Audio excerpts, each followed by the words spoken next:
함께 생각하고 함께 자라나고 함께 나누는 농명살롱의 농명입니다. 안녕하세요. 행복의 반대는 뭐라고 생각을 하시나요? 보통 행복의 반대하면 불행을 떠올리는데요. 행복의 반대는 나를 잃은 허약한 상태다 라고 말하는 사람이 있습니다. 에릭 프롬인데요. 오늘은 사람 명상 12회 에릭 프롬을 만나보려고 합니다.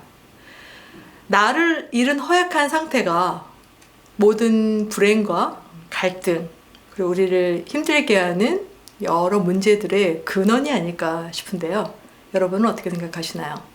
우리 한국 사람들의 99% 이상이 읽고 쓸 줄 알죠?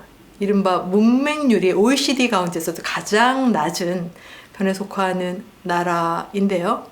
이렇게 읽고 쓸 수 있는 능력으로 인해서 우리는 얼핏 보기에 굉장히 높은 수준의 일상을 보내는 것 같고 보낼 수 있지만 막상 현대인들이 접하는 정보의 대부분은 우리의 감각을 자극하고 순식간에 휘발되어 버리는 그런 것들이 대부분이 아닌가 싶습니다. TV 프로그램도 연예인들의 사생활을 엿본다거나 요즘 소통의 주요 통로가 되고 있는 유튜브 같은 경우도 먹방 혹은 뷰티 여러 가지 자극적이고 감각적인 그리고 단순한 호기심을 유발하는 것들이 그 주가 되고 있지 않나 싶은데요. 이렇게 낮은 문맹률이 보이는 우리 사회가 갖고 있는 커다란 가능성에도 불구하고 수많은 현대인들은 그리고 특히 물질적으로 부유한 국가일수록 극심한 정신질환과 높은 자살률을 보이고 있습니다. 왜 그럴까요? 20세기의 위대한 사상가 에릭 프롬은 이런 현상이 물질적인 번영을 이룬 현대 문명이 결국 인간의 근원적인 욕구를 충족시키는 데는 실패했기 때문이다 라고 진단을 하고 있습니다. 인간의 근원적인 욕구를 충족시키는 데 실패했다 라는 건데요. 대부분의 사람들이 어느 정도 먹고 살만하고 하는데도 일상이 즐겁지가 않고 뿐만 아니라 무력하고 우울해지기 일쑤입니다. 이런 원인, 이런 근원적인 갈증이 해소되지 않았기 때문인데요. 우리 내면 깊은 데서 올라오는 우리 인간 본연의 존재하려고 하는 욕망, 존재지향적인 욕망이 충족되지 않아서이기 때문인 거고, 바로 우리 이 내면이 깊은 데서 심연이 연하는 존재지향적인 욕망은 우리가 하루에 많은 시간을 할애하는 페북이랄지 영화나 가벼운 드라마, 게임 혹은 술 같은 걸로 해소되는 것이 아니기 때문인 거죠. 소유냐 존재냐, 사랑의 기술로 잘 알려진 에릭 프롬은 이 두 권의 책으로 그의 사유 전체를 볼 수 없는 굉장히 큰 스펙트럼의 사상가라고 저는 생각을 합니다. 이건 저뿐만의 생각이 아니라요. 하이데거 전문가이자 또 니체에 대해서도 수준 높은 해설서를 썼죠. 서울대 철학과 박창국 교수도 같은 생각을 하고 있는데요. 그는 이렇게 평가를 합니다. 에릭 프롬은 두 전작이 이룬 대중적인 인기로 인해서 오히려 통속적인 사상가로 치부되는 경향이 있다. 그래서 그런 연유로 해서 그의 사유나 이런 것들이 과소평가되었다고 지적을 하고 있는데요. 저도 깊이 공감을 하고 있습니다. 그런 것들을 박창국 교수가 프롬의 전체적인 사상이나 이런 것들을 에릭 프롬과의 대화라는 책으로 굉장히 정리를 잘 해 두었는데요. 거기 서두에 프롬에 대한 평가를 이렇게 하고 있습니다. 나는 프롬을 인류 역사에 나타난 철학적, 종교적인 천재들이 제시한 다양한 통찰들을 종합하면서 현대인과 현대사회의 문제점에 대해서 그 누구보다도 깊이 있게 천착해 들어간 심원한 사상가라고 생각을 한다. 현대인과 현대사회의 병적인 증상에 대한 프롬의 분석과 이러한 증상을 극복하기 위해서 프롬이 제시하는 통찰들을 21세기에 들어선 지금도 우리가 진지하게 귀를 기울일 가치가 있다고 생각한다 라고 그의 사유를 평가를 하고 있는데요. 몇 주 전에 농명살롱에서는 켄 윌버를 만났죠.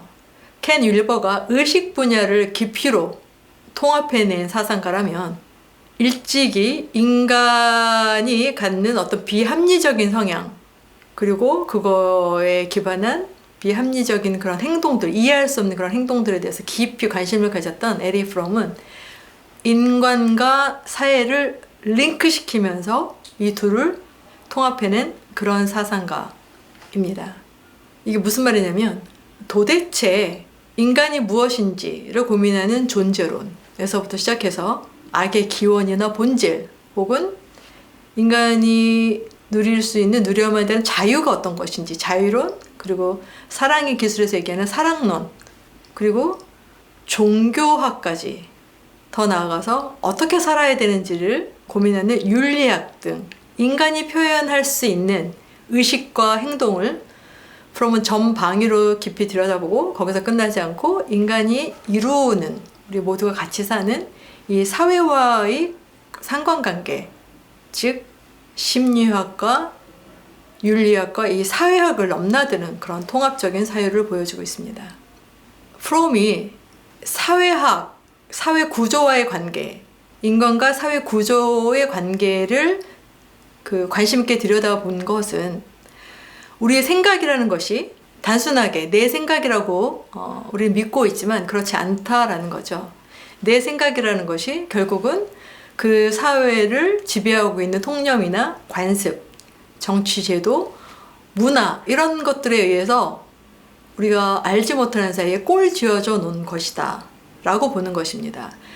이러한 특정 사회의 특정적인 성격을 프롬은 사회적 성격이라고 명명을 하고 현대 자본주의 사회가 인간의 성격을 어떻게 왜곡시켰는지를 세심하게 분석해 놓고 있습니다.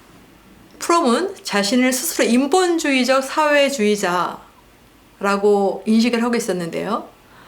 그의 기반이 되는 것은 그가 마르크스의 인간애와 프로이트의 정신분석, 그리고 불교, 기독교, 유대교 신비주의, 그리고 실존 철학을 시종일관 열린 사유로 균형 있게 종합해내었습니다. 프롬은 알면 알수록 양파와 같은 매력이 흘러나오는 그런 철학자라고 저는 생각을 합니다. 에리 프롬은 1900년 3월 23일에 독일의 프랑크푸르트에서 태어났습니다. 부모는 모두 유태인이었고 외아들이었죠.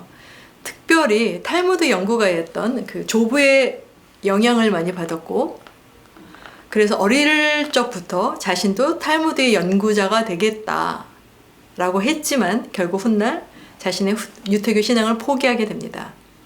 프롬은 어렸을 때 성장기에 이 랍비들의 영향을 굉장히 깊이 받아왔던 것 같은데요. 조부를 포함해서 그 랍비들의 경건한 삶과 그들의 삶의 자세를 통해서 세속적인 부호에는 관심이 없었다고 합니다.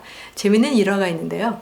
그 사랑의 기술이 전 세계적으로 베스트셀러가 되면서 수백만 부가 팔려 나가고 그로 인해서 굉장한 인세를 받을 수 있었는데도 불구하고 당시 그 출판사의 횡포로 거의 인세를 받지 못했다고 합니다. 그런데도 불구하고 프롬은 그걸 별로 문제 삼지 않았다는 일화가 있는데요.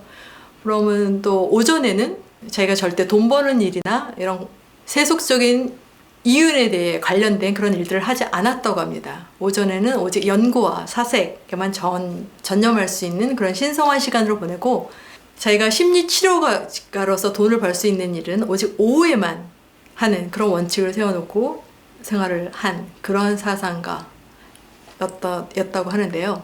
모두에서 제가 말씀드렸던 것처럼 프롬이 확장해 나간 그런 다방면의 그런 관심은 그가 어떤 것들을 공부했는지 그 흐름을 보면은 바로 알 수 있는데요. 1918년 18살에 프랑크푸르트 대학의 법학부에 들어가서 2학기 동안 공부를 하고 그 다음에는 하이델베르그 대학에서 사회학과 심리학, 철학을 잇따라 전공을 하게 됩니다. 이 두 대학에서 이 전공의 전이도 눈여겨볼 만하고요. 또 하나 눈여겨볼 만한 것은 각각의 대학에서 프롬의 삶에 결정적인 영향을 미칠 수 있는 그런 랍비들을 만나게 됩니다. 프랑크푸르트 대학에서는 굉장히 보수적인 유태적인 삶을 괴테의 시나 칸트의 계몽주의 철학과 결합하려고 했던 휴머니스트 랍비 안톤 노벨의 영향을 많이 받았다고 하고요. 그리고 하이델베르크 대학에 와서는 종교적인 삶을 사회주의적인 혁명적인 태도와 결합하려고 했던 또 다른 랍비 라빈코프에게서 5년간 매일 탈무드를 공부를 하고 영향을 받았다고 합니다. 그를 통해서 프롬은 유태교의 신비주의인 하시딤을 알게 되기도 했는데요.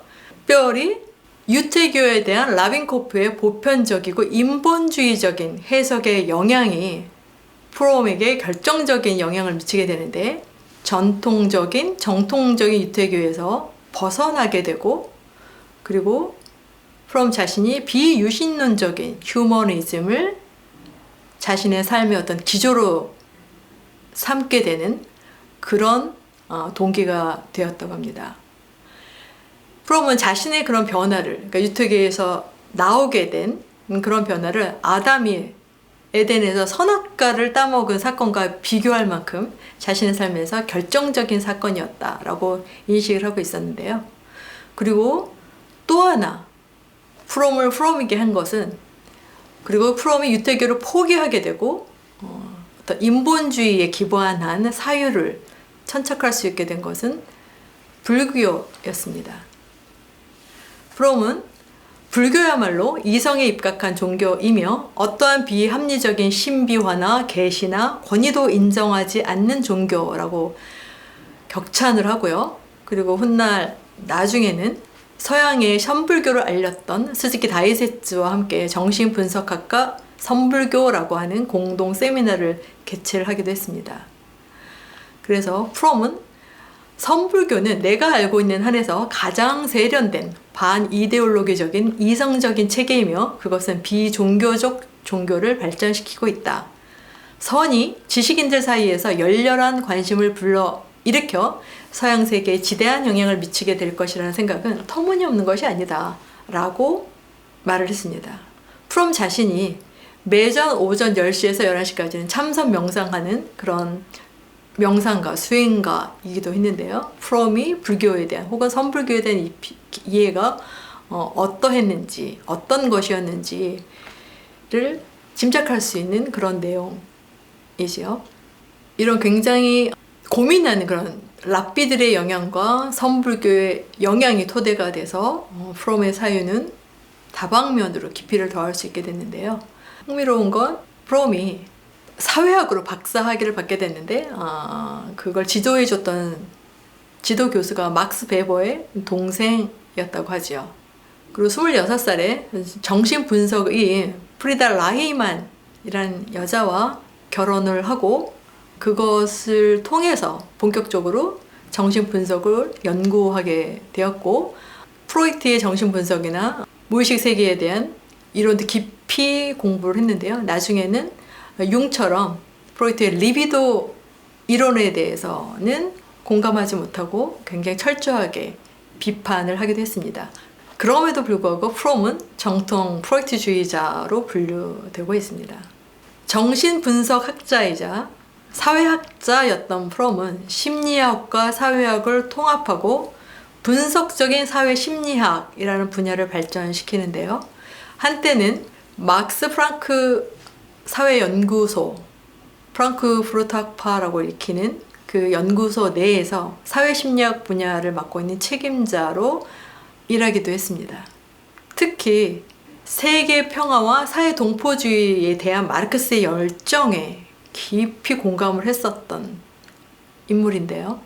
이 프롬이 얼마나 마르크스의 어떤 휴머니즘에 공감하고 또 그를 지지하고 변호했는지는 에릭 프롬 마르크스를 말하다 라는 책으로 굉장히 잘 정리가 되어 있는데요.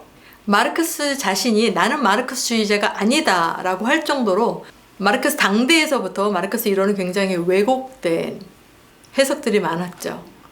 그것을 프롬은 정확하게 설명하고 마르크스가 천착했던 그리고 중요하게 여겼던 인간의 본성 그리고 소외 현상들을 대단히 알기 쉽게 정리해 놓은 책입니다.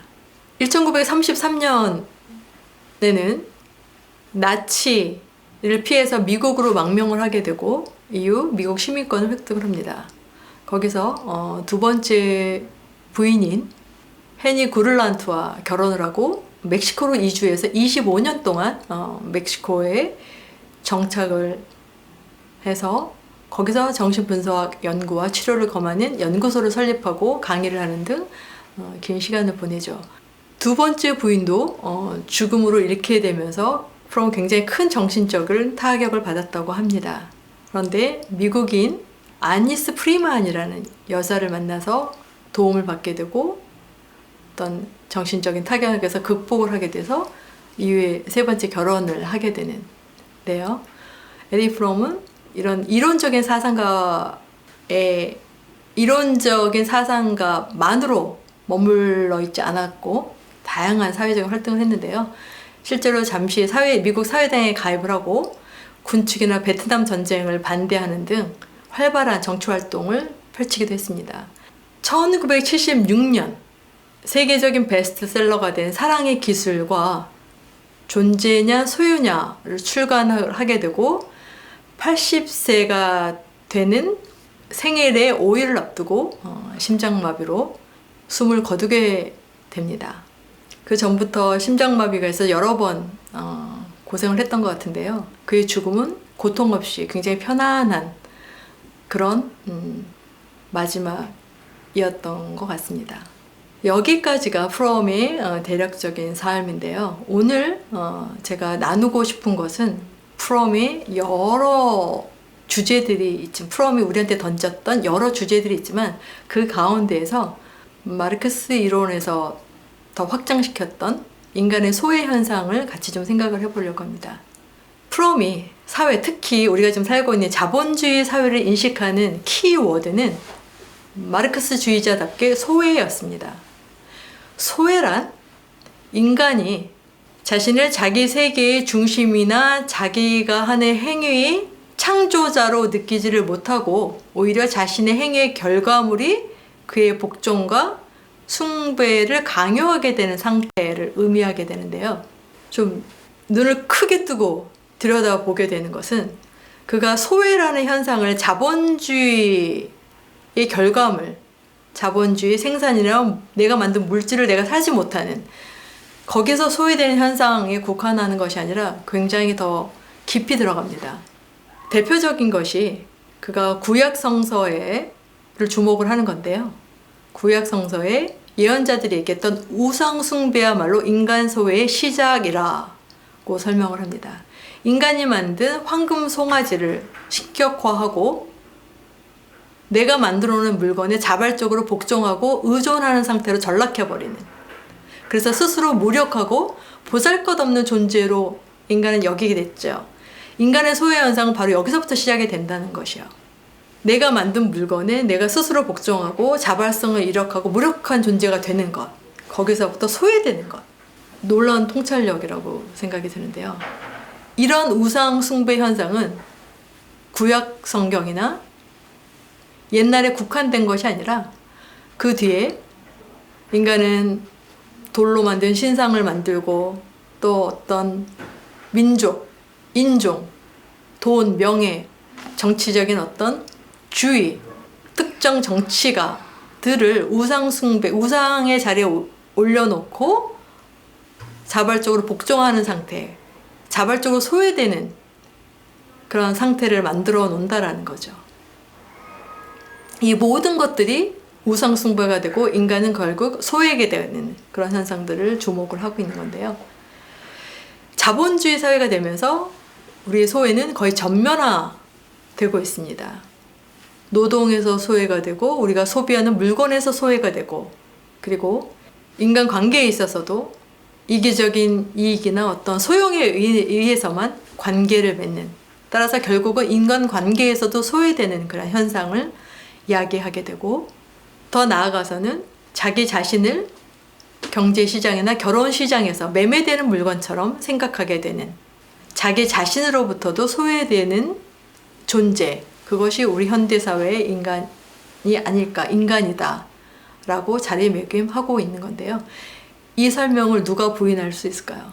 그래서 현대에는 우리 인간들은 나는 존재한다 라는 의미를 나는 소비한다 로 증명할 수밖에 없게 되고, 나는 소비한다라는 것은 곧 나는 무언가를 소유한다 와 동일한 말이 되는데, 나를 소유와 소비로 증명하는 한 인간은 소외된 존재로 전락할 수밖에 없고, 바로 이러한 상태가 내면이 허약한 상태가 되는 것이고, 내면이 허약한 상태는 행복하지 않은 상태, 행복의 불행이 되는, 반대가 된, 행복의 반대가 되는 그런 현실을 낳게 된다라는 거죠.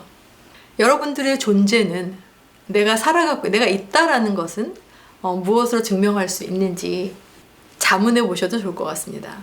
제가 처음에 현대 문명이 초래하는 여러 질병들을 말씀을 들었는데요. 이런 병든 사회가 낳는 병든 인간, 이 구조는 인간의 근본적인 욕구가 채워지지 않았기 때문이다 라고 말씀을 드렸죠. 소유하고 소비하는 것으로는 채워지지 않는 것들이 있다는 말이기도 한데요. 그것들이 무엇이냐?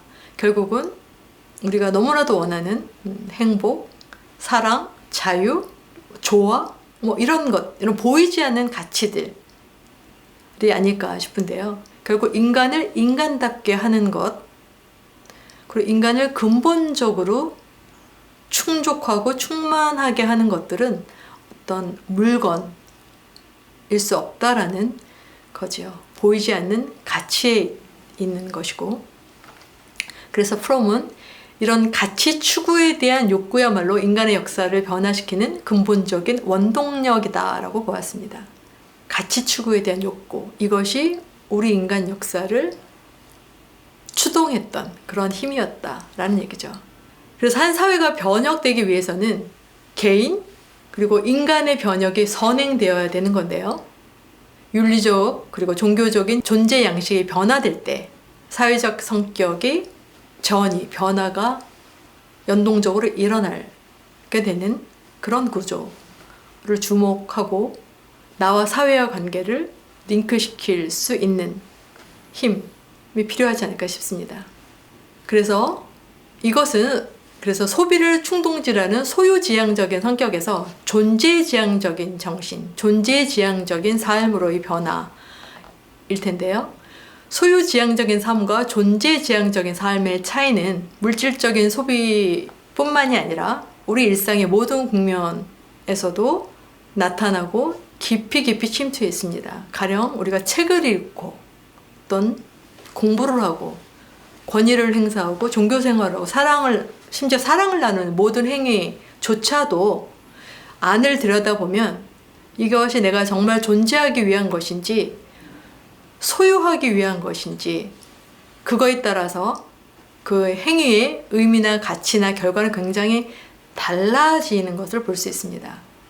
남에게 보이기 위한 독서, 내가 이만큼 책을 읽었고 이만큼 책을 가지고 있는 것과 한두 권의 책을 깊이로 그리고 나를 변화시키는 내 안에서 어떤 연금술이 일어나는 그러한 책 읽기일 수가 있는 거죠.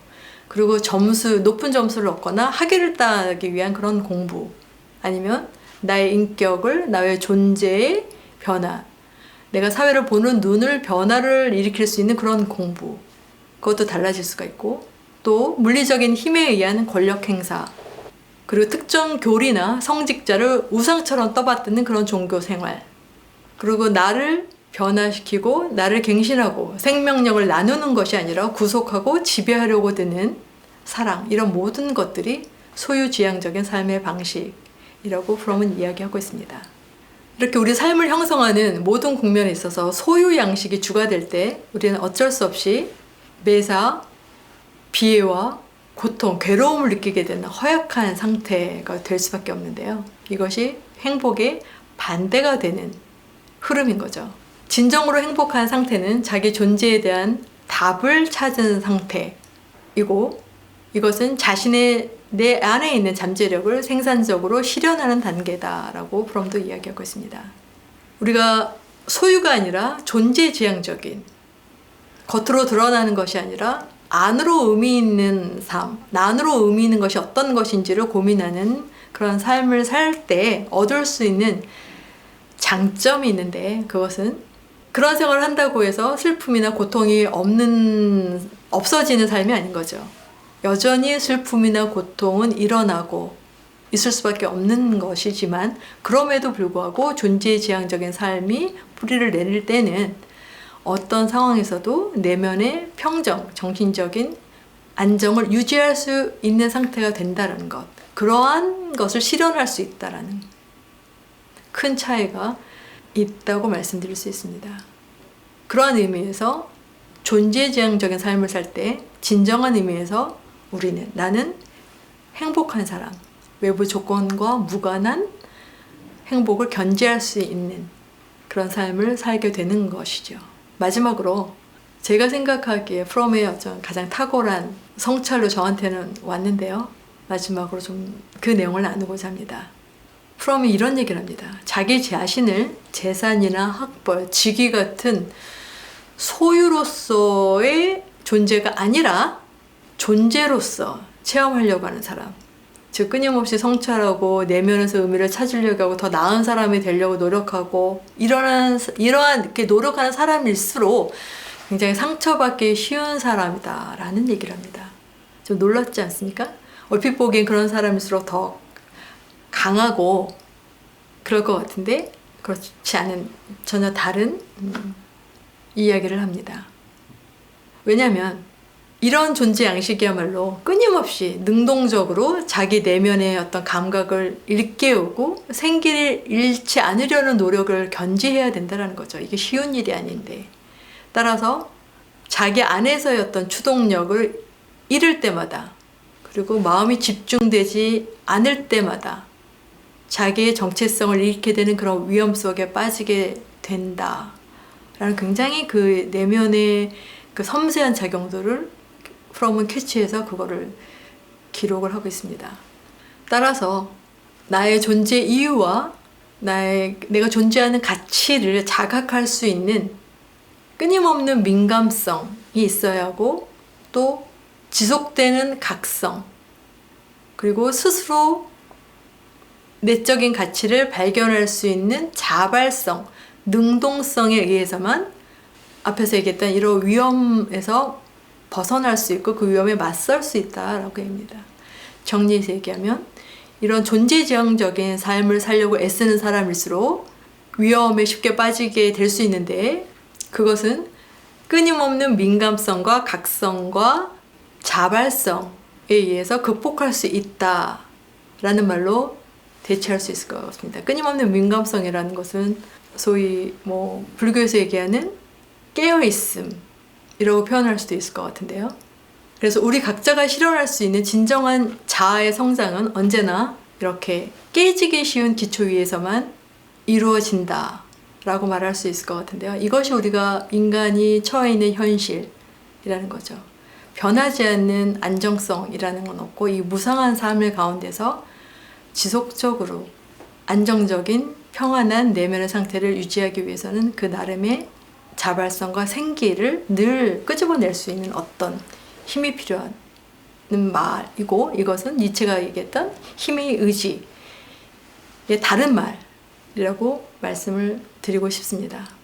이렇게 프롬이 평생에 걸쳐서 80평생에 걸쳐서 이뤄놓은 사유의 폭과 깊이나 이런 것들은 볼 때마다 그 경외심을 불러일으키는데요. 대개 서양 철학이 칸트로 흘러들고 칸트에게서 흘러나왔다라고 하는 평가를 하게 됩니다. 그것에 이어서 저는 이런 다양성이 혼재되어 있는 21세기에는 내 삶의 문제뿐만이 아니라 내가 존재하는 데 영향을 미치는 사회 영역까지 아울러서 통합적으로 사유할 수 있는 기틀을 마련한 에리 프롬은 칸트 이후에 현대인으로서 주목할 만한 그런 철학자가 아닌가 생각이 듭니다. 오늘 농명살롱에서는 프롬이 제시했던 그런 많은 화두들, 생각거리들의 일부만 보았는데요. 짧은 시간이지만 이 시간이 어떤 계기가 되었으면 하는 바람이 있습니다.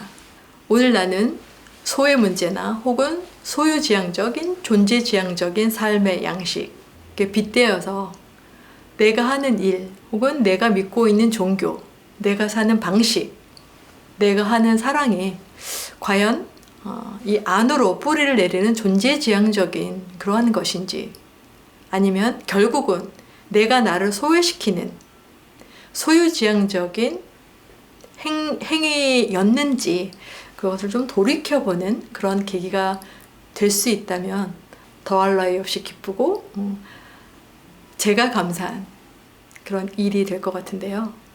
에리 프롬을 소유하지 말고 에리 프롬으로 내가 깊이 더 존재할 수 있기를 바랍니다. 오늘도 경청해 주셔서 감사합니다.